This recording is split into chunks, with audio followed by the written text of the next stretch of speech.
I think we need to really question this assumption because it's going to continue to bite us many times.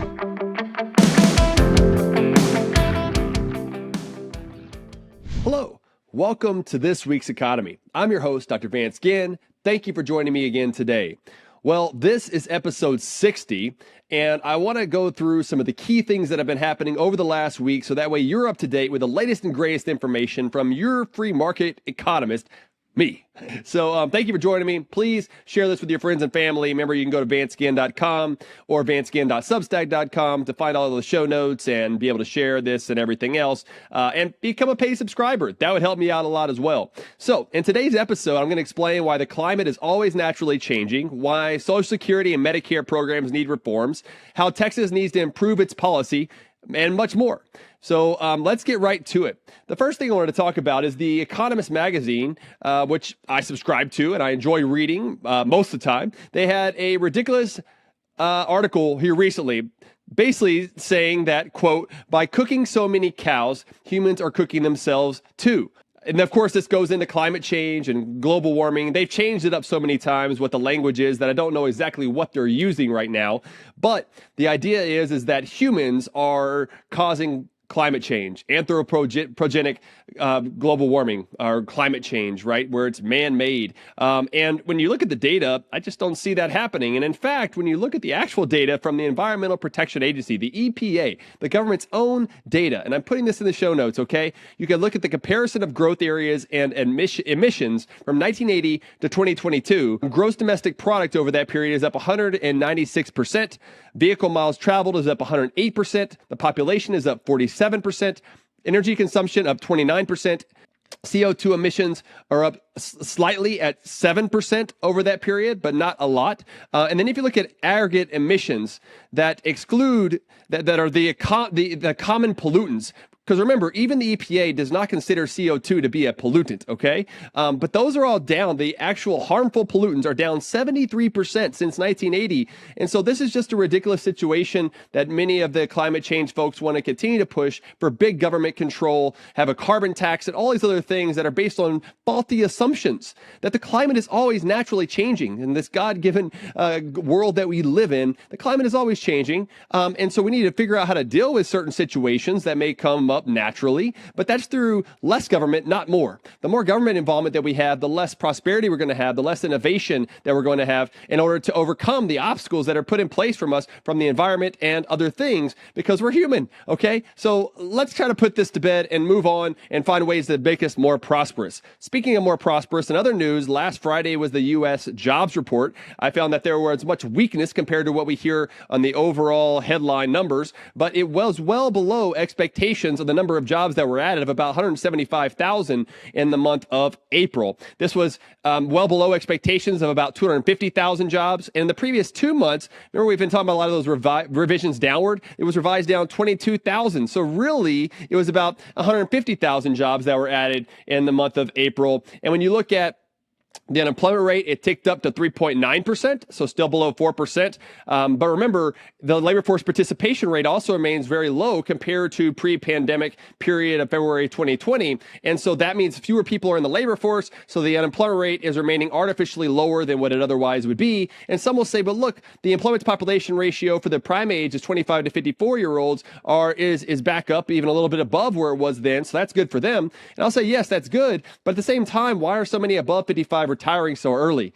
Why are those that are below, under 24 or under 25, why are they not going to work? And a lot of that has to do with government intervention from the minimum wage, from other sort of handouts and benefits and other things that are going on that are leading to them to not to work. And so I think that this is a common misperception right now about why people are leaving the labor force, and it's all these baby boomers retiring, but we don't always need to retire. As I've talked to David Bonson here recently on the Let People Prosper show, we have this mindset that we just need to get to retirement and then that's it. But why? I think we need to really question this assumption because it's going to continue to bite us many times. And speaking of biting us, the latest report from the folks who look at the Social Security Administration and others who look at Social Security and Medicare programs, they show that these are facing insolvency in about a decade, somewhere between 10 to 12 years. This means that the benefits that are being paid out, the payments to those on Social Security and Medicare are going to be greater than the tax receipts that are coming in. Remember, both of these are pay-as-you-go programs. The taxes that you're paying in payroll taxes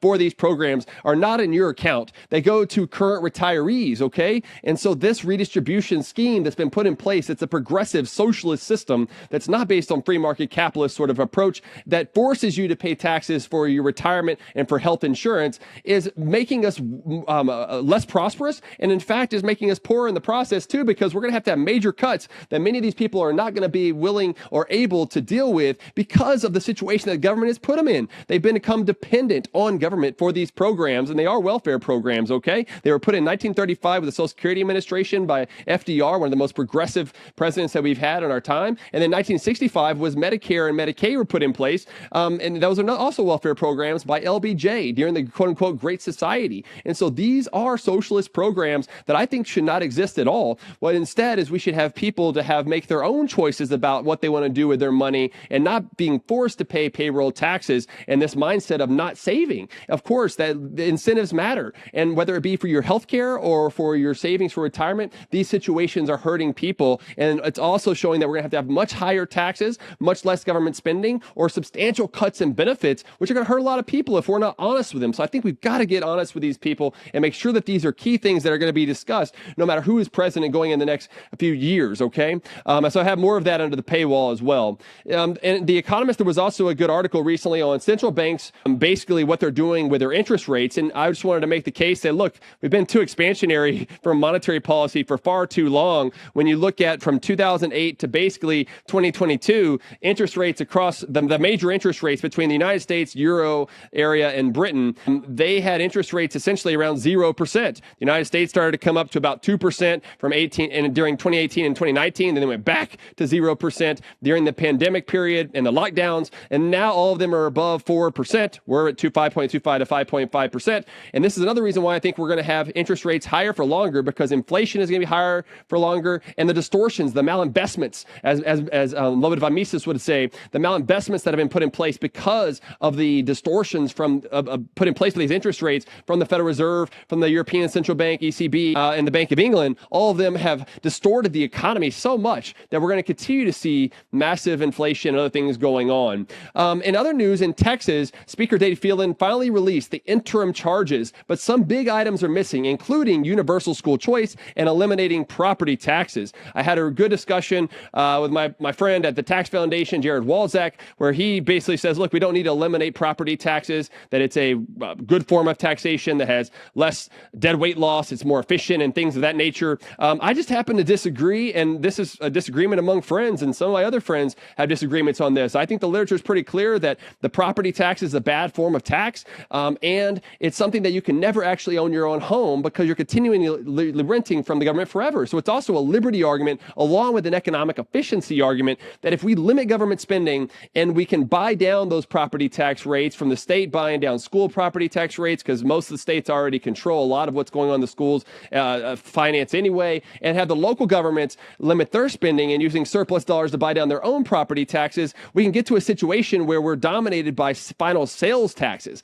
That, to me, it gives you the most freedom and liberty. Of course, all taxes are a burden, but at least you get to keep all the money you receive in income, and then you can decide whether or not you want to spend. Most of you are going to spend, or you can save it, and then you can decide whether you're going to pay taxes. Whereas property taxes, they come after you every year through appraisal hikes, tax rate hikes, and everything else. And I know some of these key things like truth in taxation, the levy limits, those are important to help slow the growth, but it's not bring down property taxes, and people are paying too much in property taxes and losing their homes. And so this is a huge issue for low-income Americans and for those that are on fixed income that we've got to overcome quickly. And so the only way to do it is to lower those property tax rates and get them to zero, eliminating them. And I think that there will be economic juggernauts in Texas, Wyoming, and wherever else that they're going to be tried. So yes, I like these debates, but this is where I come from on that. In other news, Texas and other states should be cautious about moving forward with energy, especially with government action. And I have a recent piece on my website at vanceginn.com talking about how this Texas Energy Fund is a bad idea. We should not be subsidizing any energy at all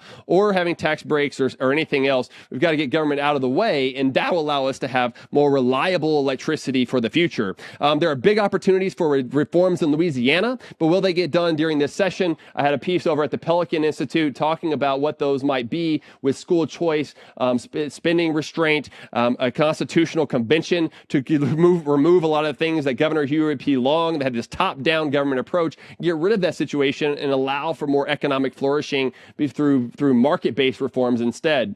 In other news, the latest regulatory tracker by American Action Forum, which we've talked about often, shows that the Trump administration had reduced regulatory costs in the final year, which is when I was there. And so basically through May 3rd of year 4, Biden has $1.47 trillion in final rule cost, Trump negative $159.4 million, and Obama $303.4 billion. So that shows you a big reduction there between the tax cuts, the Trump tax cuts, and the dereg. That's why the economy was booming up until, of course, he decided to shut down and lock down the economy, which should not have happened. So in other media hits and news, check out my bonus episode, the Let People Prosper Show with John Hendrickson of Iowans for Tax Relief Foundation, where he interviews me, actually, and I tell my story about going from poverty to rock star to entrepreneur economist and how my Christian faith connects with these along the way. Also, don't miss our recent commentary talking about the benefits of what's going on in Iowa and Governor Kim Reynolds doing such a great job there.